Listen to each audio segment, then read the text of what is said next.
Hello everyone and a very very good morning to all of you. सभी को visible Audible हूँ मैं? एक बार सभी लोग कमेंट करके बता देंगे कि हाँ जी मैम, आप विजिबल भी और ऑडिबल भी हो। यस, चलिए great.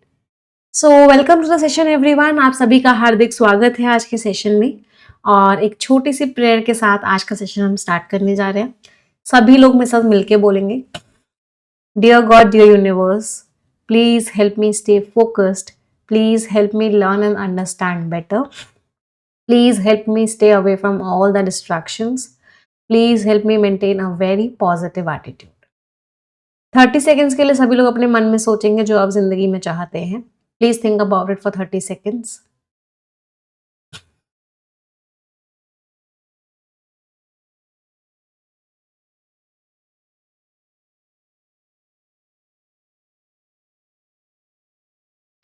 Repeat this line with me. Dear God, dear universe, please help each and every one of us get what we want in life। Start करें। Everyone excited? सभी लोग excited हैं आज के सेशन में? यस मैम, आज होगा mains का तांडव।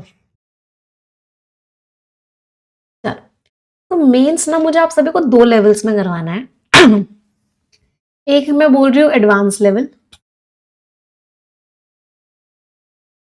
और दूसरा हम बोल रहे हैं परफेक्शन लेवल।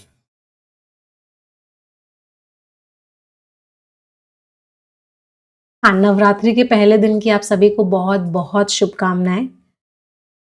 आपकी जिंदगी बहुत अच्छी हो, आप अपने गोल्स को अचीव कर पाए, अपने परिवार को खुश रख पाए, अपने ड्रीम्स को पूरा कर पाए। ऐसी गुड विशेस है मेरी आप सभी के लिए। तो आज हम एडवांस लेवल करेंगे, फिर एक लेवल उससे और ऊपर जाएंगे परफेक्शन लेवल पे, वो भी करेंगे।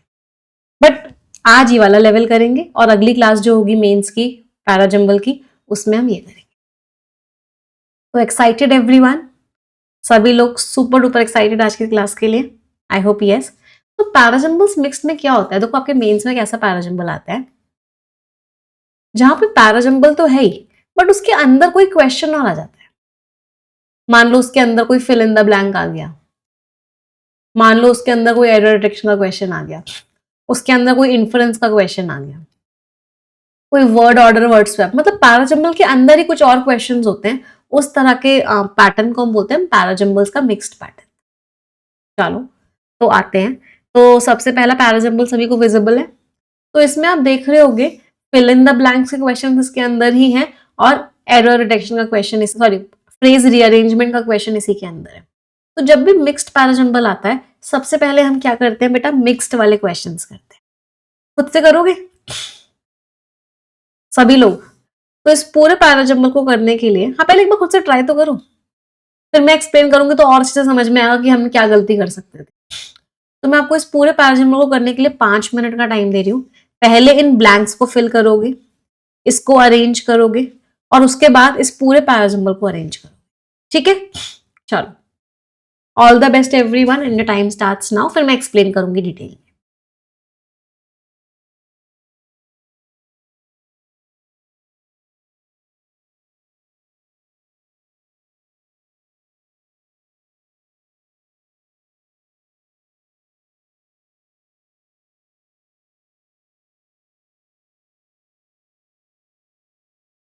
इस क्वेश्चन को ना टोन की हेल्प से करने की कोशिश करना, कि यहाँ पे किस टोन का वर्ड आएगा, पॉजिटिव शब्द आएगा या नेगेटिव शब्द आएगा। अगर ये आइडेंटिफाई कर लिया आप सभी ने कि यहाँ पे पॉजिटिव वर्ड आएगा या नेगेटिव वर्ड आएगा, तो आप आराम से कर लोगे इस क्वेश्चन को।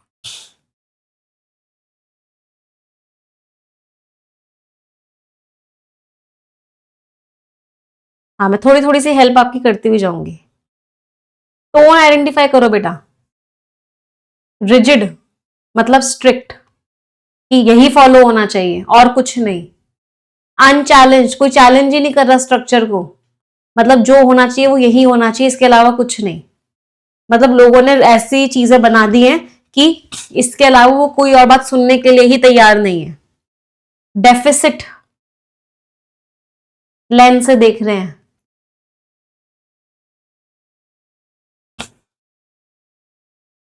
टोन बताओ क्या आएगी? नेगेटिव। Very good. चलो अब आंसर दो कि सोच कैसी हो गई है, सोच बहुत छोटी हो गई है, यही है जो है, नॉर्मल यही है, इसके अलावा सब कुछ अब नॉर्मल है, जो हमने स्ट्रक्चर बना दिया वही है, कोई चैलेंज नहीं करेगा, तो सोच कैसी है।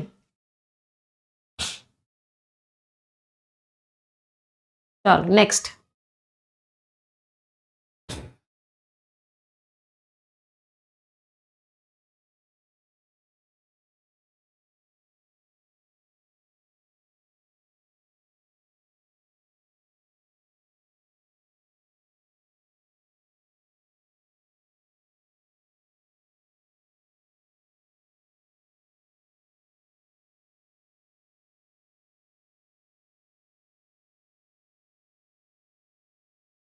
इस क्वेश्चन को ग्रामर की हेल्प से करो। पिछला वाला क्वेश्चन टोन की हेल्प से करा था, इस क्वेश्चन को ग्रामर की हेल्प से करने की कोशिश करो।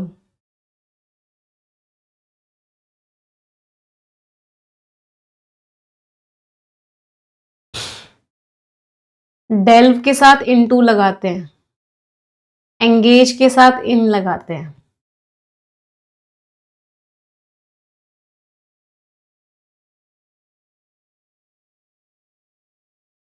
सरफेस को कर रहे हो मतलब ऊपर ऊपर से कर रहे हो। सरफेस का मतलब क्या होता है, ऊपर ऊपर से। एक्सप्लोर का मतलब तो गहराइयों में जाना होता है।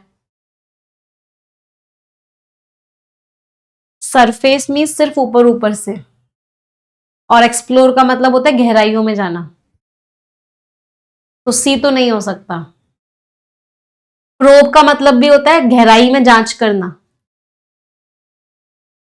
प्रोब का मतलब भी क्या होता है, जांच कर रहे हो तो गहराई में जाके ही तो करोगे, तो ये भी गहराई में जाना हो गया, जबकि यहाँ पे सिर्फ सरफेस लिखा हुआ है। सरफेस में सिर्फ ऊपर ऊपर से।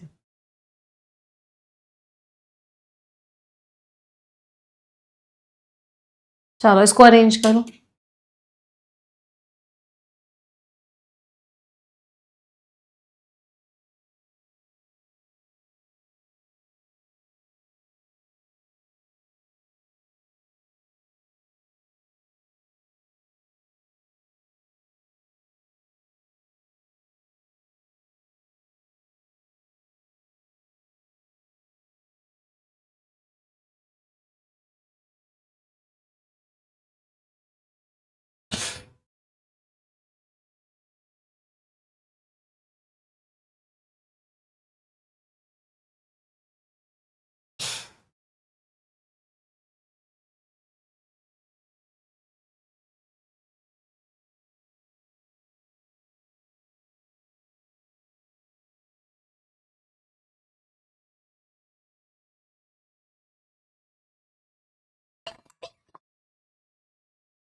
सभी के 4 मिनट शुरू होते हैं अब इस पैराजंबल को करने के। All the best everyone.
चलो साथ में करने की कोशिश करते हैं ना, मेरी हेल्प करना बस आप लोग, है ना, ठीक है। चलो सबसे पहले हमने सारे स्टेटमेंट्स को रीड किया और ये आइडेंटिफाई करने की कोशिश की हमने कि स्टार्टिंग स्टेटमेंट क्या हो। चलो मीनवाइल का मतलब होता है उस दौरान, स्टार्टिंग नहीं हो सकता। उस दौरान जो अप्रोचेस हैं चीजों की, वो इन रियलिटीज को एक कमी की लेंस से दिखाती हैं। मकसद तो है कि इनको कम्युनिटी में इंटीग्रेट कर दो, लेकिन चीजें बड़ी खराब है। एट बेस्ट मतलब बेस्ट से बेस्ट क्या हो सकता है, तो ये भी स्टार्टिंग नहीं हो सकता। जो डिस्कशन है वो ऊपर ऊपर से तो आ जाता है, कभी कभी नीचे भी चला जाता है, लेकिन फिर भी बहुत बातचीत की जरूरत होगी। दीज लिखा हुआ था, ये जो, एक सेकंड में फोन साइलेंट कर, ये जो कहानियां हैं ये हाईलाइट करती है कि किस तरीके से इंडिविजुअल्स एक्सपीरियंस करते हैं और अलग अलग तरीके से डिस्ट्रेस को रिस्पॉन्ड करते हैं। देन लिखा हुआ है, देन मीन्स तब, ये भी स्टार्टिंग नहीं हो सकता। फिर एक याद आता है एक और इंसान को जिसको इतना ज्यादा गंदी तरीके से ट्रीट किया गया था, उसको चेन से बांध दिया गया था और उसको पानी वॉशरूम से पीने के लिए फोर्स करते थे क्योंकि ऐसा लगता था कि वो अनमैनेजेबल। फिर से दीज आ गया। अगर ये स्टोरीज को वो अटेंशन नहीं दी जो वो डिजर्व करती हैं, तो रिस्क है कि जो इंक्वायरी जरूरत है इनको समझने की, वो हम नहीं समझ पाएंगे। एक 60 साल के इंसान को याद आता है अपना बचपन कि वो जो बचा हुआ खाना था वही खाता था, और एक ऐसी प्रॉब्लम थी वो जिसकी वजह से वो आज ऐसे शेप हो गया कि उसको किसी से अटैचमेंट नहीं होता। सच अकाउंट्स, सच लिखा हुआ था, स्टार्टिंग नहीं हो सकता।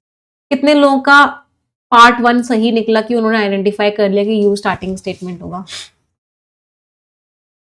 कितने लोग इस बात को समझ पाए कि यू स्टार्टिंग स्टेटमेंट होगा। इसका मतलब स्टेप 1 तो आप पहुंच चुके हो। चलो अब यू में एक इंसान को याद आ रहा है कि कैसे मुझे बचपन में बचा हुआ खाना खाना होता था, किसी ने छोड़ दिया वही खाना मुझे मिलता था। एक इंसान को तो ये याद आ रहा है, एक इंसान की और बात हो रही है। बताओ यू के बाद क्या लगाऊं? जो लोग तब नहीं कर पा रहे थे अब करके बताएंगे मुझे यू के बाद क्या लगाऊं। एक इंसान को बचा हुआ खाना खाना पड़ रहा था और एक इंसान की और बात हो रही है। जिन लोगों ने यू के बाद वी लगा दिया, यहां पे अकाउंट्स लिखा हुआ है। अकाउंट्स का मतलब क्या है, ये जो स्टोरीज है, अभी एक ही स्टोरी हुई है और ये स्टोरीज है, मतलब वी से पहले एक और स्टोरी आएगी। बताओ, सच स्टोरीज, ऐसी कहानियां, ऐसे अकाउंट्स बताते हैं कि कितना दर्द है लोगों को। तो एक स्टोरी तो ये हुई। स्टोरीज अगर मुझे लिखना है तो एक के बाद दूसरी स्टोरी भी बतानी पड़ेगी, तब मैं स्टोरीज लिख पाऊंगी कि ये वाली कहानियां, ऐसी कहानियां। क्या सभी को क्लियर है? ऐसा आएगा कि एक इंसान के साथ इतना गलत ट्रीटमेंट किया गया, उसको चेन से बांध दिया गया और उसको वॉशरूम से पानी पीने पे मजबूर किया जाता था। अब बोल सकते हैं ऐसी कहानियां क्या दिखाती है। तो एक कहानी स्टोरी नंबर 1, दूसरी कहानी स्टोरी नंबर 2, और फिर हमने बोला सच स्टोरीज।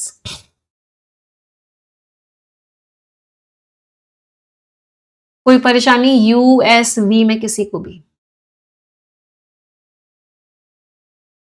चलो अब आगे देखते हैं।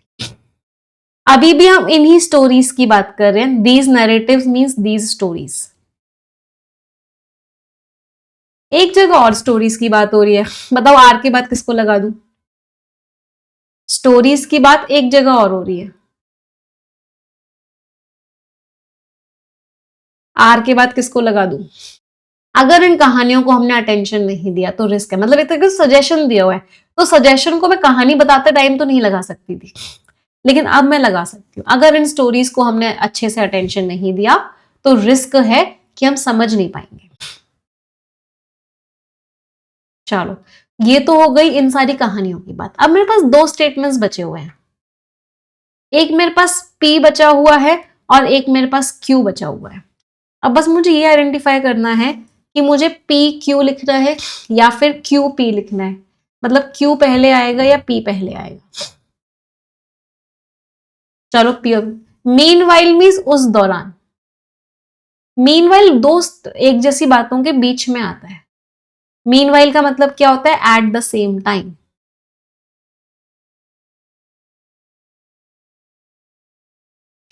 तो मीन वाइल स्टार्टर नहीं होता, मतलब दो स्टेटमेंट्स के स्टार्टिंग में नहीं आता, दो बातें जो हो रही हैं सेम टाइम पे जो हो रही हैं उनके बीच में आता है। तो पी और क्यू को पढ़ते हैं। मेन स्ट्रीम जो अप्रोचेज हैं, जो मेन स्ट्रीम मीन जिनके ऊपर सारा का सारा अटेंशन है, जो अप्रोच है डिसेबिलिटी की, वो इन रियलिटीज को फ्रेम करते हैं डेफिसिट लेंस के थ्रू। हम सोचते तो हैं कि हम इनको कम्युनिटीज में इंटीग्रेट करेंगे, बट हमारी सोच बड़ी नैरो है। एट बेस्ट डिस्कशन कहां जाता है? डिस्कशन सिर्फ ऊपर ऊपर से होता है, बहुत मुश्किल से ही हम हल्का सा नीचे पहुंच पाते हैं। अभी भी जो कन्वर्सेशंस होते हैं इट विल स्टिल, लेकिन फिर भी वो इंपॉर्टेंट कन्वर्सेशन को यहां पे लेके जाएगा। तो एक तो हमको हिंट लग रही है मीनवाइल से कि दोनों बातें क्या बात कह रही है कि ये होता है, ये भी होता है। अगर आप देखोगे तो ये होता है कि जो डिस्कशन है वो सरफेस पे पहुंचता है, थोड़ा बहुत नीचे भी पहुंच जाता है, और साथ के साथ जो मेन स्ट्रीम अप्रोचेज हैं वो ये भी करते हैं। मीन वाइल लिखा हुआ था, मीन वाइल दो के बीच में आता, तो एक तो हमको हिंट ये भी समझ में आ रही है कि क्यूपी होगा। दूसरी हिंट हमको क्या समझ में आ रही थी कि यहां पे हम बोल रहे थे कि हमें ना इंक्वायरी करनी पड़ेगी। रिस्क है कि जो इंक्वायरी की जो डेप्थ है वो नैरो हो जाएगी, मतलब जो हम डिस्कशन कर रहे हैं वो क्या हो जाएगा? नैरो हो जाएगा। डिस्कशन नैरो होने का मतलब क्या है कि डिस्कशन हम सिर्फ ऊपर ऊपर से ही करेंगे।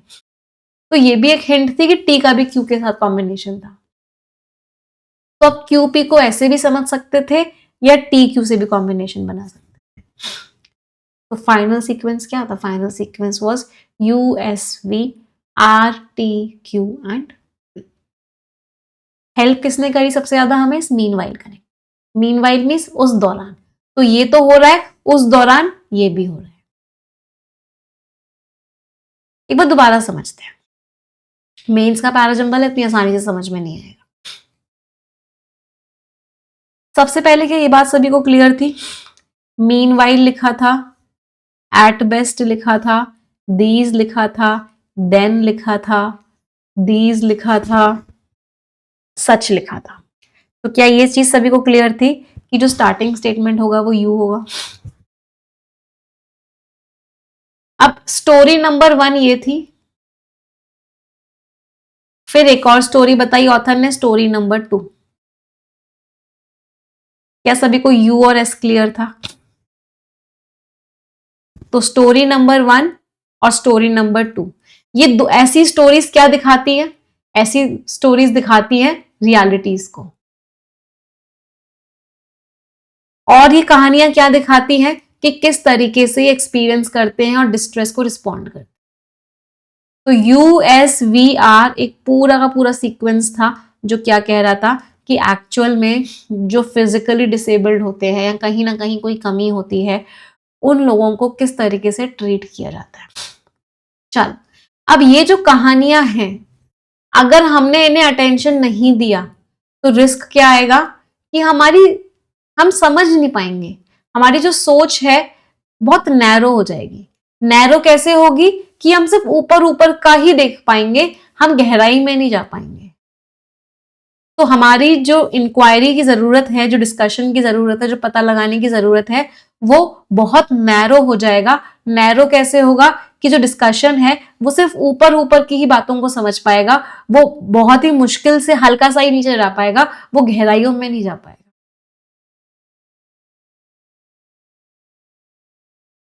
ठीक, अब मीनवाइल और लिखा हुआ था। हम तो ये कोशिश करेंगे कि चलो थोड़ी बहुत बातचीत हो, लेकिन जो अभी की अप्रोचेस हैं वो ऐसा कर रही है। मीनवाइल मींस उस दौरान जो अभी की अप्रोचेस हैं वो ऐसा कर रही है। तो फाइनल सीक्वेंस क्या हो गया? USVR TQ and. समझ आया या नहीं आया? मैम स्टोरी के बाद स्टोरी आ गई, क्यों? क्योंकि सच स्टोरीज लिखा हुआ था, दीज नैरेटिव्स लिखा हुआ था, दीज स्टोरीज लिखा हुआ था, मतलब इन तीनों से पहले दोनों कहानियां बतानी पड़ेंगी, तभी अकाउंट्स, नैरेटिव्स या स्टोरीज लिख सकते थे, इसलिए दोनों को एक साथ बताना पड़ा। फ्लोचार्ट बना लें एक बार। USVRTQP। U और S स्टोरी 1, S हो गया स्टोरी 2। यहां पे लिखा हुआ था सच अकाउंट्स, मतलब ऐसी कहानियां। यहां पे भी लिखा हुआ था दीज नैरेटिव्स, मतलब ये वाली कहानियां। यहां पे दीज स्टोरीज लिखा हुआ था फिर से, और इन दोनों का पेयर बना मीनवाइल। इन दोनों का भी पेयर बना था कि डिस्कशन बहुत नैरो हो रहा है। नैरो कैसे हो रहा है कि हम सिर्फ ऊपर ऊपर पे ही जा पा रहे हैं, गहराइयों में नहीं जा पा रहे। तो टी और क्यू का भी पेयर था, क्यू और पी का भी पेयर था।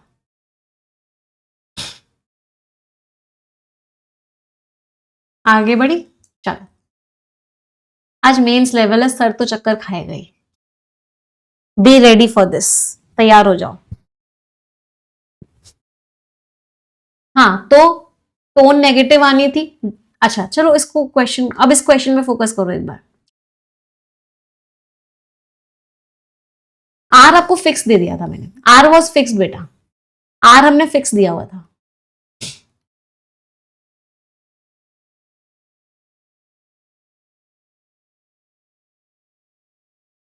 पहले मुझे यहाँ पे पार्ट ऑफ स्पीच बता पाओगे, यहाँ पे पार्ट ऑफ स्पीच क्या आएगा? क्या सभी को क्लियर है कि आइडियाज नाउन है? नाउन के बारे में जो वर्ड आएगा वो क्या होगा? एडजेक्टिव। तो क्या इसको हटा पा रहे थे? डाइवर्सिटी, डाइवर्सिटी मीन्स वेराइटी, अलग अलग तरह के लोग, तो ये तो नाउन था। जुडिशियरी की तो कोई बात ही नहीं कर रहे हैं। प्रोग्रेसिव का मतलब होता है आगे की सोच, हम आगे की सोच तो रख ही नहीं रहे, डेफिसिट लेंस से देख रहे हैं कि उनमें कुछ कमी है। हमारे स्ट्रक्चर्स को हम चैलेंज नहीं कर रहे हैं, हम बहुत स्ट्रिक्ट हो रहे हैं, मतलब हमारी सोच बहुत छोटी है। मतलब टोन नेगेटिव आनी चाहिए। यहाँ पे टोन कैसी थी? पॉजिटिव थी। तो ये इसीलिए नहीं हो सकता था, क्यों? क्योंकि टोन कैसी थी? Tone was positive. अगला वर्ड है ग्रैन्युलर, मतलब अब ग्रेन, ग्रैन्युलर वर्ड किससे बना है? ग्रेन से। ग्रेन मीन्स अब बहुत गहराइयों में जा रहे हो, एक एक ग्रेन को देख रहे हो, मतलब बहुत डिटेल्ड वे में जा रहे हो। तो ये भी पॉजिटिव टोन का हो गया। तो नेगेटिव टोन का तो एक ही आंसर था, that was narrow, answer was E. कोई परेशानी? चलो, डिस्कशन जो है सिर्फ ऊपर ऊपर से रहेगा। सरफेस का मतलब क्या है? सिर्फ ऊपर ऊपर से। डेल्व इनटू का मतलब होता है गहराइयों में जाना। एंगेज इन का मतलब होता है गहराइयों में जाना। किसी चीज को एक्सप्लोर कर रहे हो मतलब गहराइयों में जा रहे हो, प्रोब कर रहे हो मतलब गहराइयों में जांच कर रहे हो। तो ये सारे के सारे शब्द गहराइयों वाले थे। गहराइयां, इकलौता शब्द था ग्रेस, मतलब ऊपर ऊपर से। तो आंसर वाज डी, ग्रेस का मतलब ऊपर ऊपर से। नेक्स्ट, अब फ्रेज रीअरेंजमेंट करना था। ऑफ सफरिंग स्टैटिस्टिक्स अलोन, अच्छा सब में सी से ही स्टार्ट हो रहा था ना, तो सी से ही करते हैं। ऐसे जो अकाउंट्स हैं, ऐसी जो कहानियां हैं, वो क्या दिखाती है कि लोग कितना सफर कर रहे हैं। तो फॉर्म्स ऑफ सफरिंग, तो ये जो कहानियां हैं हमको क्या दिखाती है कि लोग कितना ज्यादा सफर कर रहे हैं, कितना ज्यादा परेशान है। तो फॉर्म्स ऑफ सफरिंग स्टैटिस्टिक्स मतलब डेटा दिखा रही है लोगों के परेशान होने का। तो सी और ए का तो पेयर था ही था। ये क्या शो करती है? इमोशनल एंड लिव्ड रियलिटीज, ये दिखाती है कि लोग की सच्चाई क्या है, कि किस तरीके से इमोशनल चीजों को झेल रहे हैं, जो नंबर्स इग्नोर कर देते हैं। डी और बी का पेयर था। तो रियलिटीज, वो रियलिटीज जो नंबर्स इग्नोर कर देते हैं, वो रियलिटी जो नंबर्स के द्वारा सामने नहीं आती है। Answer was B, C A D and. अब इसी पैराजंबल में हमने आपको क्लोज टेस्ट बना के दिया, हमने आपको फ्रेज रीअरेंजमेंट बना के दिया। अब इसी पैराजंबल में रीडिंग कॉम्प्रिहेंशन का क्वेश्चन आने वाला। तो तैयार हो जाओ और आंसर बताओ।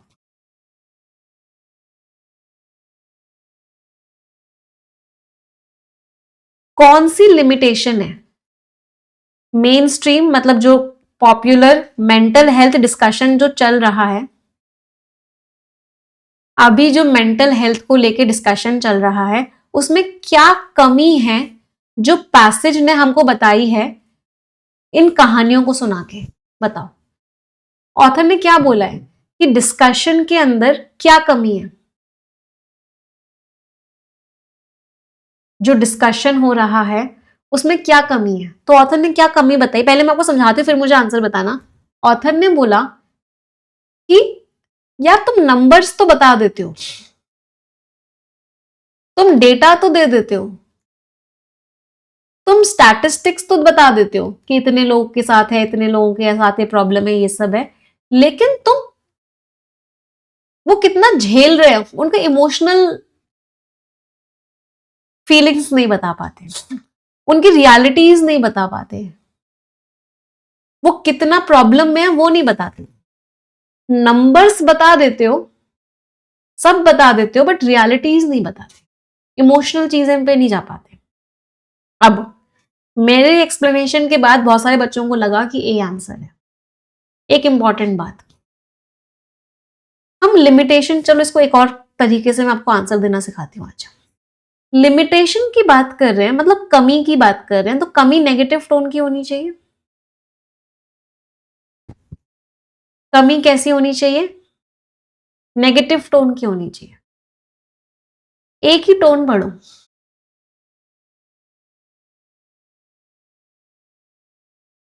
महापापी अवार्ड देना चाहूंगी मैं ए वाले बच्चों को जिन्होंने मेरी बात सुन के अपने मेंटल फैकल्टीज का इस्तेमाल ना करते हुए आंसर दे दिया।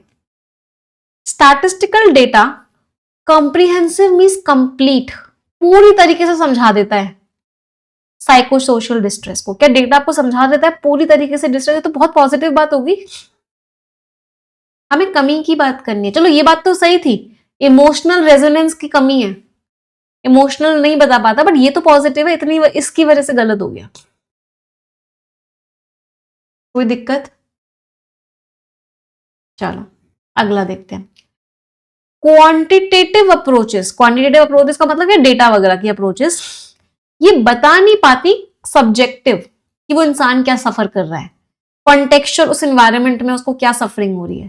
तो डेटा हमको इमोशनल चीजें नहीं बता पाता, डेटा हमको इमोशनल चीजें नहीं बता पाता, पर्सन टू पर्सन चीजें नहीं बता पाता, पर्सन का एनवायरनमेंट में क्या उसके साथ हो रहा है वो सब नहीं बता पाता। हालांकि जो डोमिनेंट फ्रेमवर्क्स है, डोमिनेंट फ्रेमवर्क्स मींस जो मेन स्ट्रीम चीजें हैं, जो मेन चीजें हैं, वो परपेचुएट करती है, वो आगे बढ़ाती है किस चीज को, reductive integration models. Reductive integration models का मतलब क्या है कि उस इंसान को हम ऐसे सोचते हैं कि उसके अंदर कमी है, हम उसको इंटीग्रेट करने की कोशिश तो करते हैं कम्युनिटी के अंदर, लेकिन हम उसको कमी मानते हैं। मैच कर रहा है तो मैंने एक छोटा सा टिक लगा दिया। आगे देखते हैं।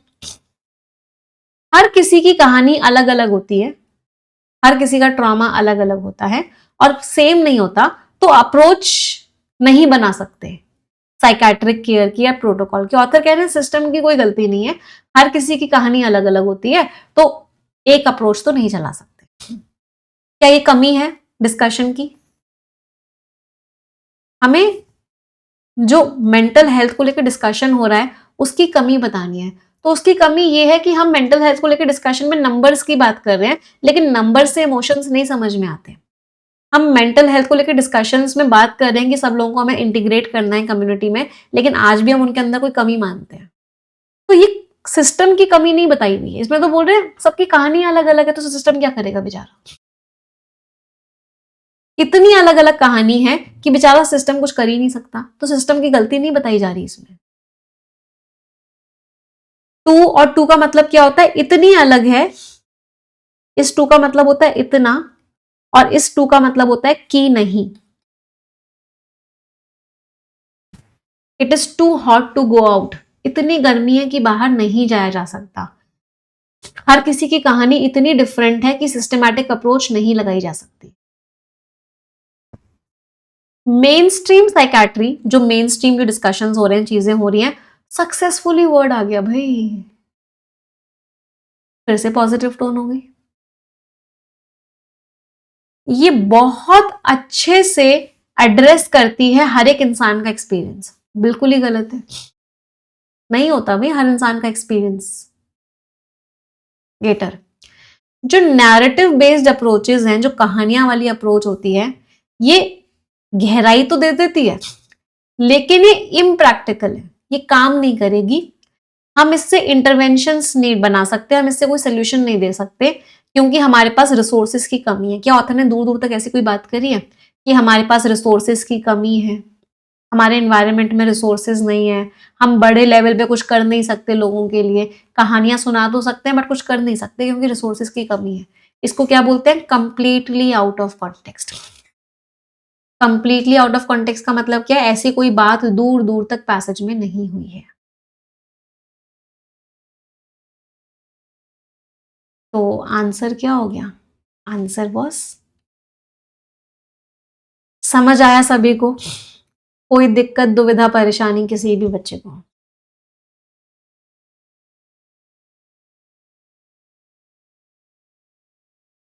ये तो अब कर ही लोगे है ना। सेकंड और लास्ट क्या हो गया?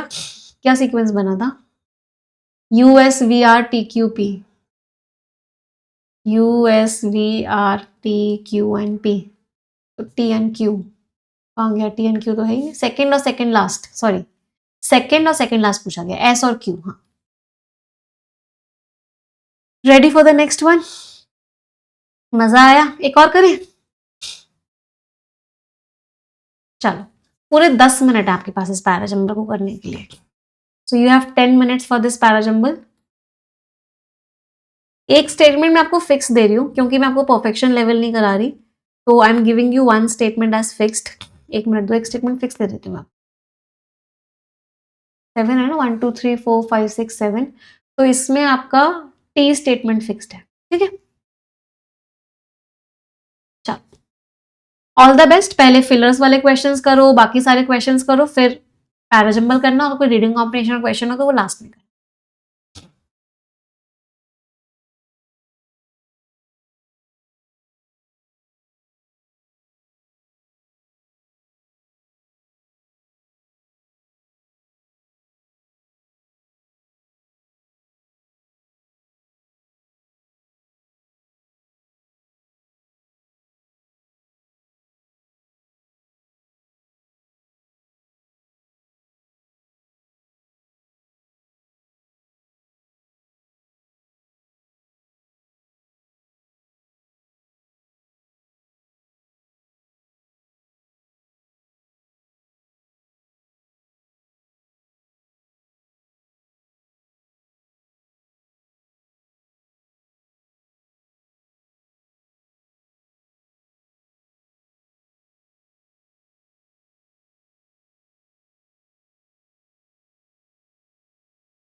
चलिए लेट्स डिस्कस इट।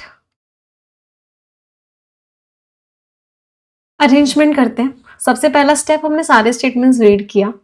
पहला जो ईसीआई है, फर्स्ट किस चीज का भाई, इसके पास कोई पावर नहीं है सिटीजनशिप डिटरमाइन करने की, और सिर्फ होम मिनिस्ट्री के पास है। दूसरा, ऐसा कोई कंडीशन नहीं है लॉ में जो बहुत बड़े लेवल पे एसआईआर करवा दे, सबका एसआईआर करवा दे। वो सिर्फ और सिर्फ कैसे हो सकता है, अभी जब फिल इन द ब्लैंक करेंगे तो कर लेंगे। बट से लिखा हुआ था स्टार्टिंग नहीं हो सकता। इंडियन पासपोर्ट होना या फिर एक का किसी का नाम है लिस्ट में, ये कोई सिटीजनशिप का प्रूफ नहीं है, क्योंकि लोग जो है इन डॉक्यूमेंट्स में अपना नाम डलवा सकते हैं। थर्ड लिखा हुआ है स्टार्टिंग नहीं हो सकता। एक इंसान फॉरेनर है, ये बात या तो यही डिटरमाइन की जा सकती है और इन बॉडीज के द्वारा डिटरमाइन की जा सकती है। इंडियन पासपोर्ट सिर्फ और सिर्फ इंडियन सिटीजन को ही दिया जा सकता है, सिर्फ सिटीजन ही लिस्ट पे हो सकते हैं, हो सकता है स्टार्टिंग। दिस लिखा हुआ है स्टार्टिंग नहीं हो सकता। ये जो सवाल है सिटीजनशिप गवर्नेंस का, ये दोबारा से सामने आया है इलेक्शन कमीशन ऑफ इंडिया के एसआईआर में, इलेक्टोरल रूल्स के। दिस लिखा हुआ है स्टार्टिंग नहीं हो सकता। ये एक लड़ाई है स्टेटस के एविडेंस ऑफ स्टेटस, स्टेटस का क्या एविडेंस है और एविडेंस का क्या स्टेटस है, इसके बीच में। एसआईआर यहाँ पे शॉर्ट फॉर्म दे रखी थी या फुल फॉर्म दे रखी थी, ये भी स्टार्टिंग नहीं हो सकता। तो क्या सभी लोगों ने स्टेप नंबर 1 कर लिया? स्टेप नंबर 1 क्या हो गया कि एस आपका स्टार्टिंग स्टेटमेंट होगा। कोई परेशानी? चलो अब कुछ कुछ कॉम्बिनेशंस बनाते हैं। देखो यहाँ पे ना टी आपको फिक्स दिया हुआ है और टी में आपको फुल फॉर्म दी हुई है एसआईआर की। इसका मतलब है जितने भी शॉर्ट फॉर्म वाले हैं वो बाद में आएंगे, मतलब टी के बाद ही पी आएगा। इसमें शॉर्ट फॉर्म दे रखी थी, इसमें भी शॉर्ट फॉर्म दे रखी थी, टी के बाद ही वी आएगा। यह बात हमको समझ में आई। चलो यहाँ पे 3 लिखा हुआ था, यहाँ पे फर्स्ट इसका हो गया, सेकंड इसका हो गया और थर्ड इसका हो गया। इसका मतलब ये भी हमको समझ में आया कि वी, पी और आर का कॉम्बिनेशन है। ये बात सभी को क्लियर थी? वी, पी, आर 3 है, पहला ये है, दूसरा ये है और तीसरा ये है। कोई परेशानी नहीं है। चलो अब मेरे पास यहाँ पे 2 बचे हुए हैं। कौन कौन से बचे हुए पहले ये देख लेते हैं। एक तो क्यू बचा हुआ है और एक हमारे पास यू बचा हुआ है। तो इंडियन पासपोर्ट की बात हो रही है, इंडियन पासपोर्ट इंडियन सिटीजन को ही दिया जाएगा और सिटीजन ही वोटिंग लिस्ट में होंगे। लेकिन इंडियन पासपोर्ट होने का मतलब ये नहीं है कि आपके पास सिटीजनशिप। एस में जो बात हुई उसी की ऑपोजिट बात क्यू में दे रखी है कि सिर्फ पासपोर्ट इंडियन सिटीजन को ही दिया जाएगा, लेकिन पासपोर्ट होने का मतलब ये नहीं कि आप इंडियन सिटीजन। क्यों? क्योंकि नाम आप डलवा सकते हो किसी भी डॉक्यूमेंट में। तो एस और क्यू का भी कॉम्बिनेशन है। तो यू के पास सिर्फ एक जो पोजीशन बची है दैट इज दिस। वैसे यू और टी का भी कॉम्बिनेशन था। लड़ाई चल रही है इस टॉपिक के ऊपर और ये जो सवाल है यू और टी का भी पेयर था, कॉन्फ्लिक्ट की क्वेश्चन की बात की जा रही है। एस और क्यू में इंडियन पासपोर्ट की बात की जा रही थी। वीपीआर में 3 होते हैं, पहला ये, दूसरा ये और तीसरा ये। तो फाइनल सीक्वेंस जो बना वो आपका क्या बना? S, Q, U, T, V, P and R. कितने लोगों को समझ में आया? चलो एक बार दोबारा समझते हैं। मेंस का पहला जंबल है, सबको 2 बार समझेंगे। सबसे पहली चीज तो 3 चीजें हैं, पहली ये है, दूसरी ये है और तीसरी ये है। तो हमको इतना तो समझ में आया कि पहले वी आएगा, फिर पी आएगा और फिर आर आएगा। अगली बात, यहाँ पे फर्स्ट लिखा था, यहाँ बट लिखा था, यहाँ थर्ड लिखा था, यहाँ दिस लिखा था, यहाँ पे दिस लिखा था और यहाँ पे शॉर्ट फॉर्म लिखी थी, यहाँ फुल फॉर्म लिखी थी। इसका मतलब क्या था कि एस ही स्टार्टिंग स्टेटमेंट होगा।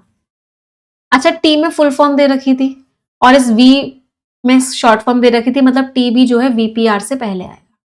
ठीक है। अब मेरे पास 2 स्टेटमेंट्स बचे थे। 2 कौन कौन से बचे थे? एक मेरे पास क्यू बचा था, एक मेरे पास यू बचा था। क्यू में बात हो रही थी इंडियन पासपोर्ट होने का मतलब ये नहीं है, पासपोर्ट की बात हमने एस में करी थी कि इंडियन पासपोर्ट सिर्फ इंडियन सिटीजन को मिलेगा, लेकिन इंडियन पासपोर्ट होने का मतलब ये नहीं है कि आपके पास प्रूफ है सिटीजनशिप का। तो एस और क्यू 2 ऑपोजिट स्टेटमेंट्स थे, बट से कनेक्ट हो रहे थे, मतलब एस और क्यू का भी कॉम्बिनेशन था। टी हमको फिक्स दे रखा था, 4th पे वीपीआर हमारा बन गया, तो यू के लिए सिर्फ एक ही पोजीशन बची थी, दैट वाज दिस। तो this was the final sequence, S, Q, U, T, V, P and R. Flow chart बना लेते हैं एक बार।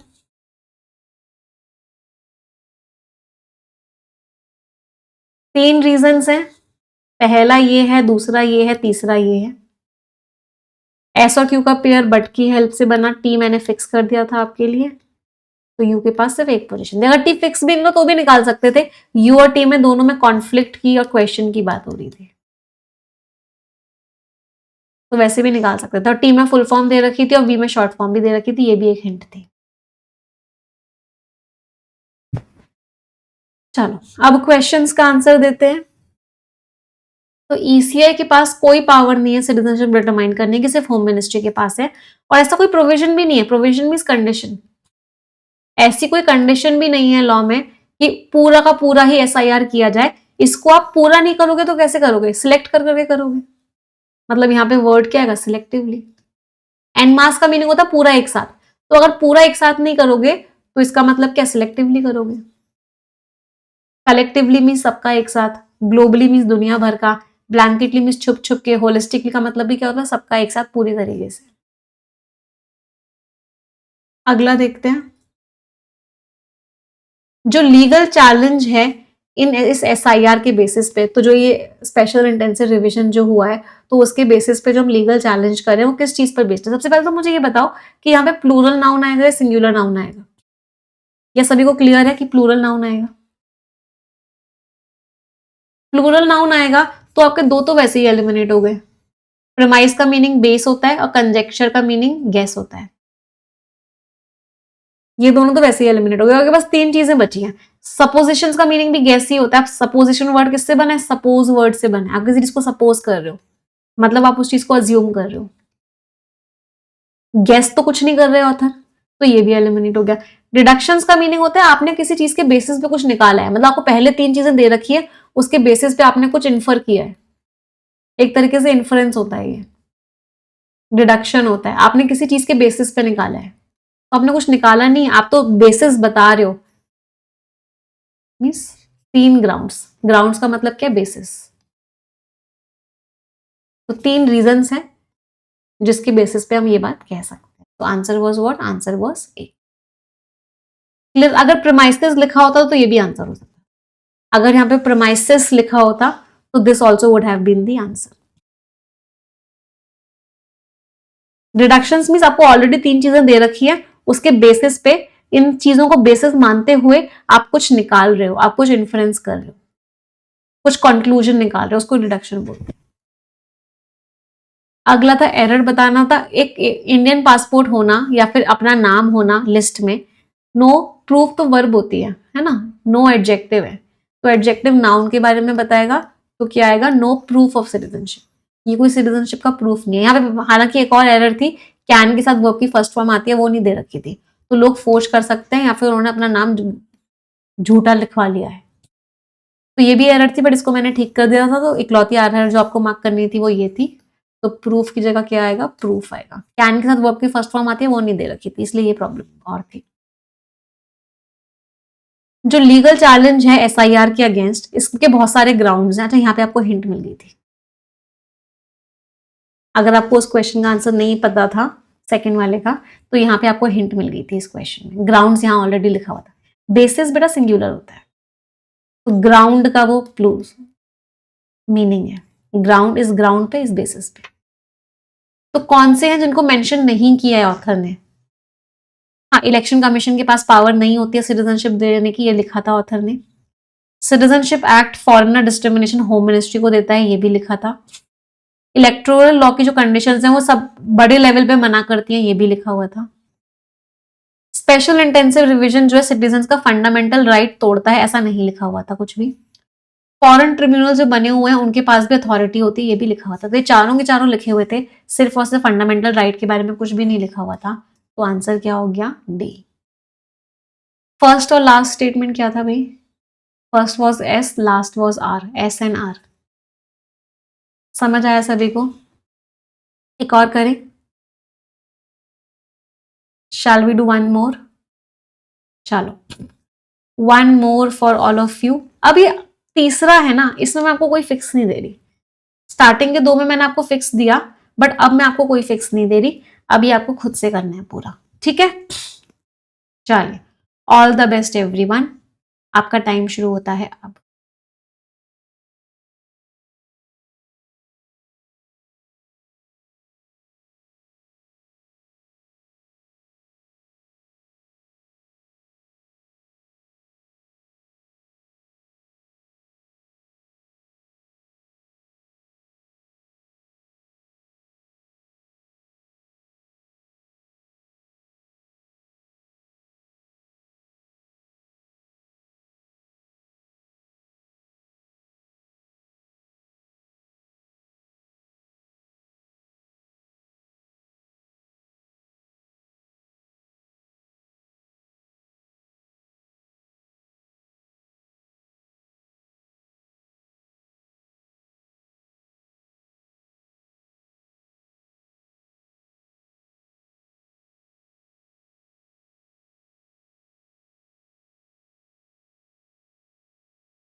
चलिए एक छोटी सी हिंट अब दे देती हूँ जो लोग बना रहे हैं। 7 है ना, 7 राइट। चलो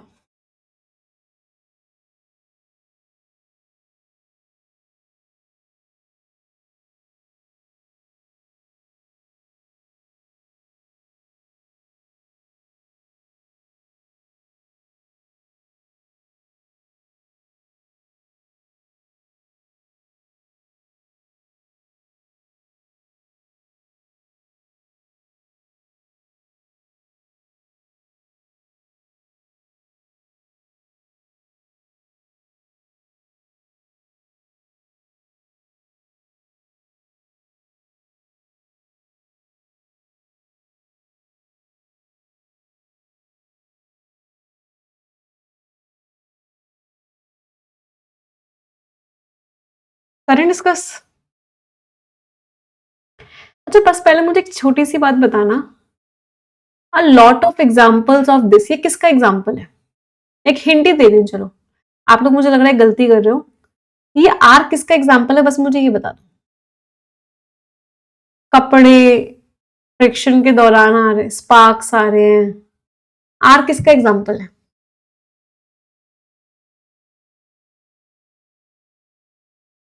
स्पार्क आ रहा है, ध्यान से पढ़ो, मुझे पता है यहाँ पे गड़बड़ करी होगी आप लोगों ने, आपने देखा नहीं होगा आर किसका एग्जाम्पल है। टी का एग्जाम्पल है मैम। एटम से बने होते हैं, बहुत सारी चीजें एटम से बनी होती हैं, एटम इस चीज से बना होता है, इसका एग्जाम्पल स्पार्क कैसे हो गया? हम एटम से बने हैं, चीजें एटम से बनी हैं, एटम इससे बने हैं, इसका एग्जाम्पल ये कैसे होगा कि स्पार्क आ रहा है? आर किसका एग्जाम्पल है? एस का एग्जाम्पल है। दो ऑब्जेक्ट्स को रब कर रहे हैं तो इलेक्ट्रॉन एक जगह से दूसरी जगह जा रहे हैं, तो स्पार्क इसका एग्जाम्पल कैसे हुआ? यू का एग्जाम्पल है, एक ऑब्जेक्ट पॉजिटिवली चार्ज है, दूसरा नेगेटिवली चार्ज है, तो इससे स्पार्क प्रोड्यूस हो रहा है, ये कैसे पता चला? इसका एग्जाम्पल है आर, कि स्पार्क आ रहा है। जब भी आप डोर नॉब को टच करते हो तो आपको स्पार्क फील होता है, किसका एग्जाम्पल है? ध्यान से पढ़ो फिर बताओ, एस आर किसका एग्जाम्पल है? हम एटम के बने होते हैं, इसका एग्जाम्पल है। इलेक्ट्रॉन एक जगह से दूसरी जगह जाते हैं, इसका एग्जाम्पल है। एक पॉजिटिवली चार्ज एक नेगेटिवली चार्ज होता है, इसका एग्जाम्पल है। या छोटा सा स्पार्क प्रोड्यूस होता है, जैसे कि जब आप डोर नॉब को टच करते हो तो एक स्पार्क प्रोड्यूस होता है, आर पी का एग्जाम्पल है बेटा। इस मोमेंट से टाइनी स्पार्क पैदा होता है, जैसे कि कपड़ों से आता है, जैसे कि डोर नॉब को टच करने से स्पार्क आता है।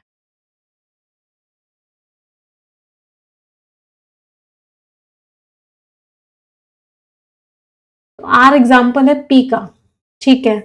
अब जब भी आप अ डोर नॉब लिखा हुआ है, आप एक डोर नॉब को टच करते हो तो आपको स्पार्क आता है, तो सजेशन क्या दूंगी मैं? आर के बाद बताओ क्या होगा?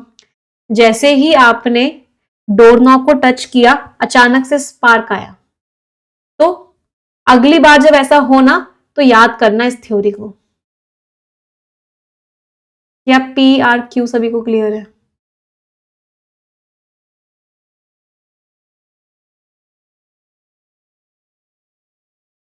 क्या पी आर क्यू सभी को क्लियर है? चलो अगली चीज, यहां पे दिस क्विक मूवमेंट लिखा हुआ था, पी से पहले बताओ क्या आएगा? दिस क्विक मूवमेंट, मूवमेंट की बात किस में हो रही है? अचानक से मूवमेंट हो रहा है, क्विक मूवमेंट हो रहा है, और ये जो मूवमेंट है क्विक है। इस मूवमेंट की वजह से हल्का सा स्पार्क आता है, तो क्विक मूवमेंट की बात कहां हो रही है?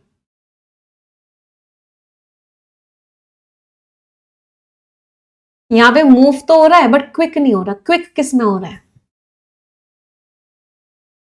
इसमें हो रहा है। ह्यूमन बॉडी इलेक्ट्रिसिटी का चार्ज सडनली शिफ्ट होता है। सडनली शिफ्ट का मतलब क्या? अचानक से मूवमेंट आता है। सडन का मतलब क्या है? अचानक से, अचानक से मतलब तेज मूवमेंट आता है, फास्ट मूवमेंट आता है। क्या सभी को वी पता है? इससे पहले वी आएगा। चलो अगला,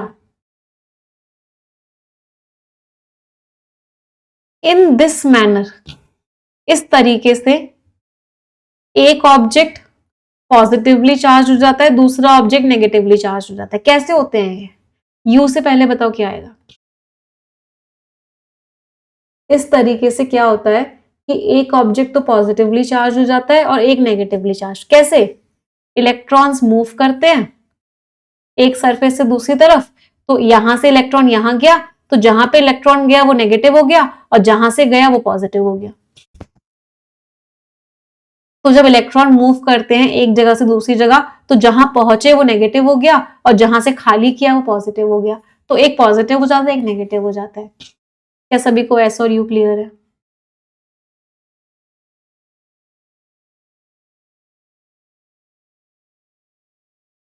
चलो, अब स्टार्टिंग स्टेटमेंट एस हो सकता है क्या? ये तो एग्जाम्पल है, तो ये तो एस नहीं हो सकता। स्टार्टिंग एस तो नहीं हो सकता। क्या वी हो सकता है? जब एक चार्ज ऑब्जेक्ट कांटेक्ट में आता है दूसरे ऑब्जेक्ट से, तो ह्यूमन बॉडी इलेक्ट्रिसिटी कंस्ट्रक्ट करती है, चार्ज सडनली शिफ्ट हो जाता है। हम सब एटम्स के बने हैं, जनरल स्टेटमेंट।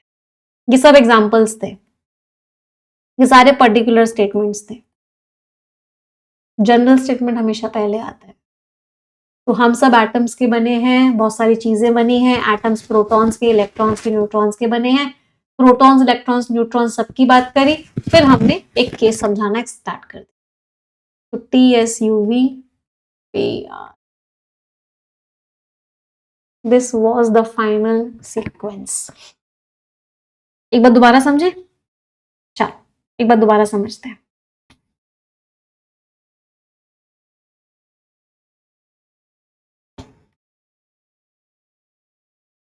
सबसे पहली चीज, क्या ये बात सभी को क्लियर थी? यहाँ पे दिस था, यहाँ पे सो था, यहाँ पे भी दिस था, यहाँ पे भी दिस था। तो स्टार्टिंग स्टेटमेंट इनमें से कुछ नहीं हो सकता। मैं दोबारा समझा रही हूँ, ध्यान से समझना, ठीक है? तो ये तो स्टार्टिंग नहीं हो सकते। अब कुछ कुछ कॉम्बिनेशंस बनाते हैं। पहले मुझे बताओ, एक छोटा सा स्पार्क आता है। स्पार्क का एग्जाम्पल क्या है? जैसे कि जब आप एक डोर नॉब टच करते हो तो स्पार्क आता है, जब कपड़ों को देखते हो तो स्पार्क आता है। तो एक स्पार्क आता है और उस स्पार्क का एग्जाम्पल दिया आर में। क्या पी और आर का पेयर सभी को क्लियर था? स्पार्क आता है, स्पार्क कैसे आता है, कहां आता है, वो आर में दिया हुआ था। चलो, डोर नॉब टच करोगे स्पार्क आएगा, तो अगली बार जब आप डोर टॉक टच करोगे, याद रखना कि थ्योरी क्या थी। सो मीन्स रिजल्ट, सो भी बीच में आता है दो के, कभी भी स्टार्टर नहीं होता। मतलब पहले बात बोली फिर अगली बात बोलोगे, बीच में सो लगाओगे। तो क्या सभी को पी आर क्यू क्लियर था? Spark, spark, door knob, door knob. किसी भी बच्चे को पी आर क्यू में कोई दिक्कत? बहुत बढ़िया, नहीं है। चलो, तुरंत मूवमेंट होता है, क्विक मूवमेंट होता है, तुरंत की तुरंत मूवमेंट होता है। तो मूवमेंट की बात कहां दे रखी थी? मूवमेंट की बात यहां दे रखी थी, बट क्विक नहीं था। हाँ, क्विक मूवमेंट तो यहां दे रखा था, अचानक से शिफ्ट होता है, तो इसका मतलब वी यहां आएगा। वी पी आर क्यू सभी को क्लियर है? चलो बहुत बढ़िया। यहां पे दिस लिया हुआ था। इस तरीके से एक ऑब्जेक्ट पॉजिटिव हो जाता है, एक नेगेटिव। पॉजिटिव नेगेटिव कब होंगे? जब एक जगह से इलेक्ट्रॉन दूसरी जगह जाएगा, तो जहां जाएगा वो नेगेटिव हो जाएगा और जहां से जाएगा वो पॉजिटिव हो जाएगा। तो इलेक्ट्रॉन मूव करेगा एक जगह से दूसरी जगह, जहां जाएगा वो नेगेटिव और जहां को छोड़ के जाएगा वो पॉजिटिव। एस और यू के पेयर में कोई दिक्कत? तो एस और यू का पेयर था, वी पी आर क्यू का कॉम्बिनेशन था।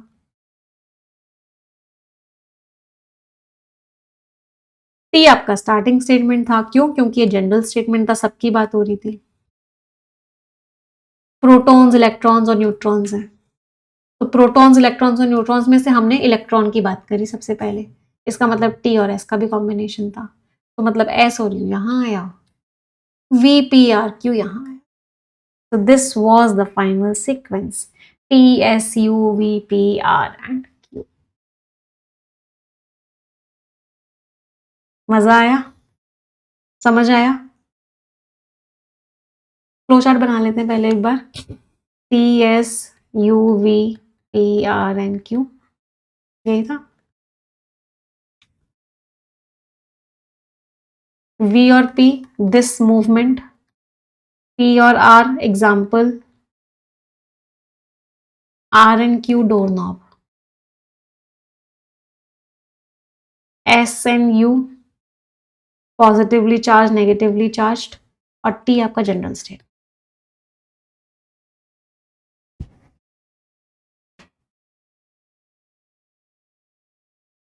कोई दिक्कत दुविधा परेशानी किसी भी बच्चे को? चलो हम बहुत सारे एग्जांपल्स देखते हैं अपनी डेली लाइफ में। क्लोथ एक दूसरे से क्या हो जाते हैं? क्लोथ एक दूसरे से चिपक जाते हैं फ्रिक्शन के दौरान। आंसर बताओ, चिपक जाने का वर्ड क्या होता है? क्लेंच का मतलब होता है जकड़ लेना। आपने किसी चीज को जकड़ लिया, क्लोथ जकड़ नहीं रहे एक दूसरे को। हाँ, क्लिंजिंग का मतलब होता है चिपक जाना, स्टिक कर जाना। तो क्लोथ स्टिक कर जाते हैं, क्लेंच इज जकड़ लेना, ग्रास्प कर लेना। कॉइल का मतलब है ऐसे ऐसे हो जाना, तो क्लोथ कोई ऐसे ऐसे तो नहीं होते। तो answer was C, only second. क्या एरर है? We are all made of atoms, हम सारे के सारे लोग किस चीज के बने हुए हैं? एटम्स के बने हुए हैं। Okay, and so is a lot of the things around us.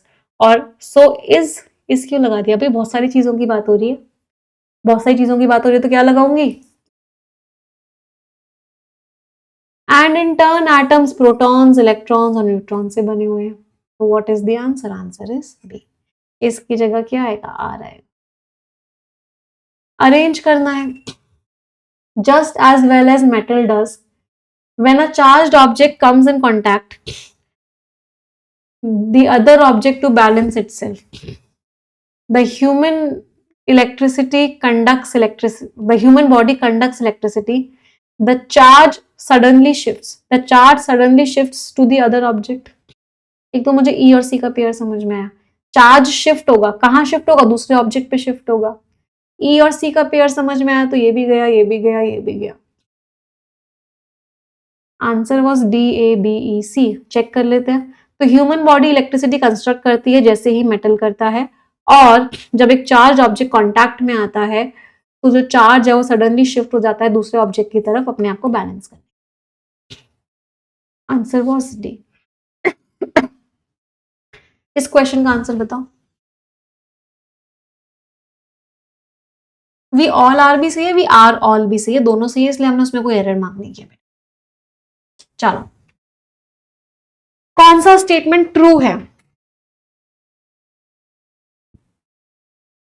पहले फर्स्ट स्टेटमेंट पढ़ो और बताओ, क्या फर्स्ट स्टेटमेंट ट्रू है?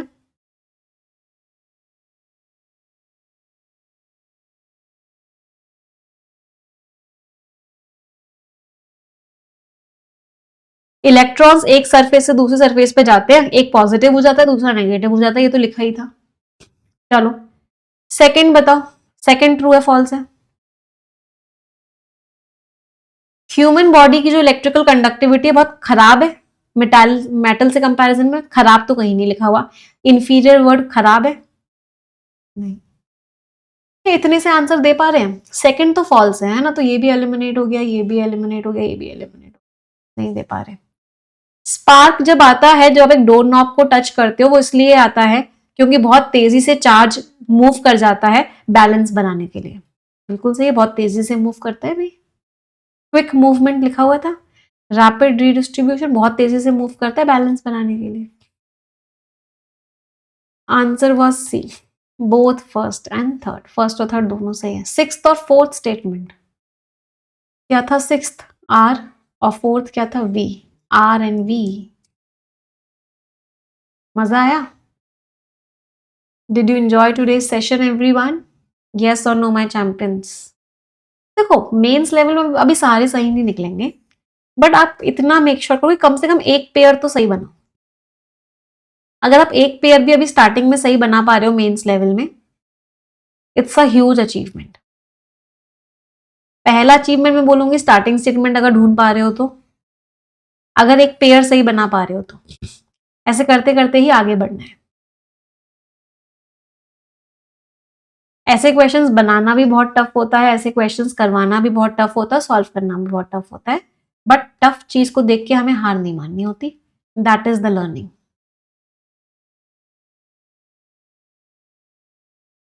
बस रेगुलरली क्लासेस में आते जाओ, अपने आप चीजें अच्छी लगती रहेंगी। अभी तो मैंने आपको सिर्फ 6 या 7 सेंटेंसेस का करवाया है, मुझे आपको 10 का भी करवाना है, 9 और 10 के भी करवाने हैं, बट वो अभी नहीं करवाऊंगी, पहले 6 और 7 वाले कुछ और करवाऊंगी क्लासेस, फिर इसके बाद इस पे भी आएंगे। तो we'll move to this also, don't worry. ये बना लोगे तो ये बहुत ईजी लगेगा। चलिए सेशन एंड करते हैं आज का। 5 सेंटेंसेस ग्रैटिट्यूड के सभी लोग मिलके बोलेंगे। Thank you God for giving me such a wonderful life. Thank you God for my parents, teachers, family, and each and everyone in my life. Thank you God for making me physically, mentally, and emotionally strong. Thank you God for the food that I eat, for the place that I live in, and everything around me. Thank you God for making me who I am. तो इसी positive note के साथ आज का session and करते हैं। मुझे feedback जरूर दीजिएगा, आपको क्लासेस में कैसा लग रहा है, मजा आ रहा है, नहीं आ रहा है, कितना मजा आ रहा है, इंप्रूवमेंट हो रहा है, नहीं हो रहा है। सभी लोग मुझे फीडबैक जरूर देंगे आज की क्लास का, क्योंकि आपका फीडबैक मेरे लिए बहुत इंपॉर्टेंट है। आपके फीडबैक की वजह से आज परफेक्शन बैच इस लेवल पे पहुंच पाया कि more than 2.5 lakh students perfection classes ले रहे हैं और उनको बेनिफिट हो रहा है। अगर आप अच्छे से नहीं ले रहे हो तो कहीं ना कहीं बहुत पीछे हो। मेक श्योर करो कि आप रेगुलरली क्लासेस लो। मैम हम इतना कंपटीशन है, इस कंपटीशन को देख के डरने की जरूरत नहीं है। डरने की जरूरत इसलिए नहीं है कि इतने बच्चे क्लासेस ले तो रहे हैं, बट इतने बच्चे क्लासेस रेगुलरली नहीं ले रहे। बात ये भी है, इनमें से मुश्किल से 10% बच्चे ऐसे होंगे जो कंसिस्टेंट है।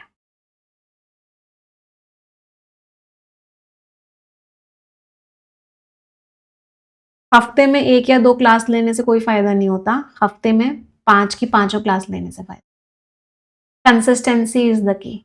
अब आपको वो आइडेंटिफाई करना है कि आप इस 10% में आते हो या नहीं आते हो।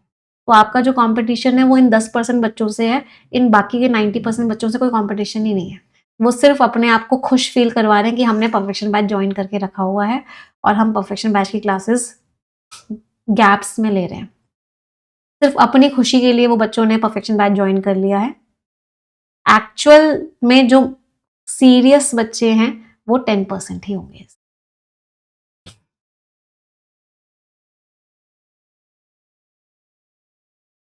यस चलो तो आज का सेशन यही एंड करते हैं। Thank you everyone, bye bye, take care, stay blessed and tata. मिलते हैं कल की क्लासेस में।